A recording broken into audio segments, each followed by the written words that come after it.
আসসালামু আলাইকুম দর্শক, সফলতার গল্পে আপনাদের আবারও স্বাগতম। আজ আমাদের সাথে আছেন শামির পল। তিনি সুদূর যশোর থেকে আসছেন আমাদের প্লাটিনাম ফিজিওথেরাপি অ্যান্ড রিহ্যাবিলিটেশন সেন্টারে। তার রেডিকুলোপ্যাথি ছিল, পিএলআইডি বা কোমরের ডিস্ক প্রলাপজনিত সমস্যা ছিল। প্রায় কয়েক বছর যাবত এই সমস্যায় ভুগছিলেন, অনেক ডাক্তার দেখিয়েছেন, কোনো কিছুতে যে কোনো আউটকাম আসছিল না।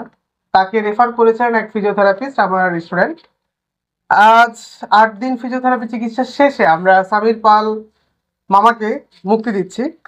তার কি অবস্থা ছিল, মামাকে রিলিজের আগে তার কাছ থেকে শুনবো তার সফলতার গল্প। চলুন মামা, কেমন আছেন? ভালো আছি। মামা, কি হয়েছিল আপনার, বলুন তো আপনার ইতিহাস। আমার মাজা মানে কোমর থেকে ব্যথা পায়ের দিকে নামছিল আজ প্রায় 3 মাস যাবত। তারপরে আমার এক ভাগ্নে আপনার কাছে পাঠাইছে, তাই আপনার কাছে আসছি প্লাটিনাম ফিজিওথেরাপি সেন্টারে। আচ্ছা, এই 8 দিনের ফিজিওথেরাপি চিকিৎসা শেষে এখন আপনার কি অবস্থা?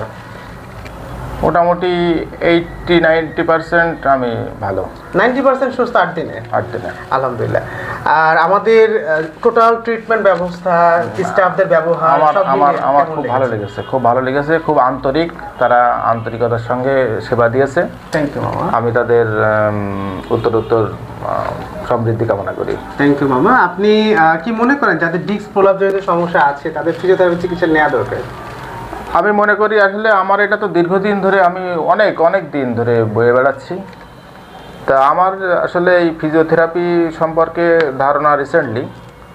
তবে আমি তাদেরকে বলবো যে তারা এই যে বারবার ডাক্তারের কাছে ওষুধ না খেয়ে এই ফিজিওথেরাপি নিলে আমার মনে হয় যে আগের থেকে বেটার হবে। আচ্ছা মামা, আপনারা কি আমরা কোনো ওষুধ খাওয়াইছিলাম? না না না। আচ্ছা, তার মানে ওষুধ ছাড়াই আপনি 90% সুস্থ। 90%। সো আপনি কি আমাদের যদি নাম্বার দিতে বলি 10-এর ভিতরে কতটুকু নাম্বার আমরা পাবো আপনাকে, আপনার কাছে? 10-এর ভিতরে 9। আলহামদুলিল্লাহ। থ্যাংক ইউ মামা, ভালো থাকবেন, সুস্থ থাকবেন, আর অবশ্যই 1 মাস পর ফলো আপে আসবেন। অবশ্যই। থ্যাংক ইউ মামা, ভালো থাকবেন। অবশ্যই। দর্শক, সামির পাল, ওনার মুখ থেকে শুনলাম ওনার সফলতার গল্প। ডিস্ক প্রলাপস বা কোমরের পিএলআইডি জনিত সমস্যা খুবই নৈমিত্তিক ঘটনা হয়ে দাঁড়িয়েছে।